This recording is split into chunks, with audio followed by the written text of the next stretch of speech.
Allah dakhalal jannah, dia akan masuk syurga. Ramai pula salah faham. Dia kata macam mana? Siapa yang dekat nak mati dia mengucap terus masuk syurga tanpa hisap. Dia tambah pula lagu tu, salah lagi. Sebab tu jangan ambil teks hadis, tafsir sendiri. Faham? Walaupun hafal 100,000 hadis, jangan. Faham? Tunggu ulama bincang dulu apa maksud hadis. Faham? Tengok dulu, lepas tu dia ada syarah. Mau hafal dia Bukhari, tengok syarah. Tengok Fathul Bari, tengok Umdatul Qari, tengok Isyarul Sari. Nah, orang ni semua menghuraikan maksud hadis. Kita ni tengok matan terus keluar hukum. Oh dia. Nampak? Tu yang mengarut habis. Nah, ustaz-ustaz pun satu hal. Dia yang istimbat hadis. Dia ustaz kan? Faham lagi? Dia yang istimbat ni mujtahid, paling koman. Nampak? Orang yang boleh ijtihad. Tengok satu ayat je boleh keluar lapas. Nah. Maksudnya bukan masuk surga terus. Maknanya begini. Siapa yang bila nak mati dia sempat berkata la ilaha illallah, maka memang masuk syurga lah, kesudahannya. Tu betul. Walaupun ditakdirkan dia diazab dulu dalam neraka, dia tidak akan kekal kerana dia sempat mengucap. Faham? Itu kelebihan, menunjukkan kesudahan dia syurga.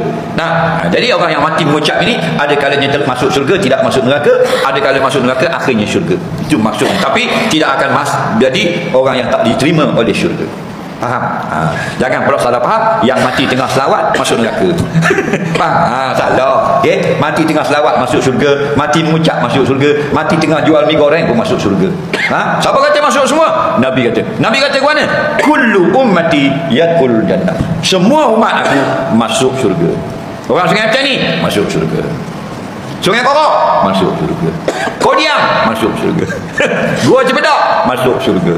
Nah, Changlun masuk syurga. Jitra masuk syurga. Anak Bukit masuk syurga. Nampak?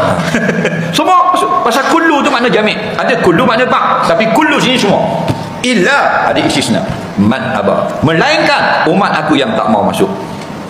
Man ya'ba ya Rasulullah. Wahai Nabi, siapakah umat yang tak nak masuk? Ada orang tanya. Nabi pun jelaskan. Man ata'ani dakhalal jannah. Orang ikut aku masuk. Wa man asani wa man ya'si, barang siapa yang menderhaka kepada aku, maka bahwa aba. Dialah orang yang tak nak masuk. Jadi orang yang mati tengah sedekah dia masuk surga walaupun tak mengucap. Ramai mana mujahidin tengah berperang mempertahankan bumi umat Islam, datang peluru pum terus mati. Masuk syurga. Jadi nak khabar, mati mengucap ini mati yang elok. Bukan mati tak mengucap, mati tak elok.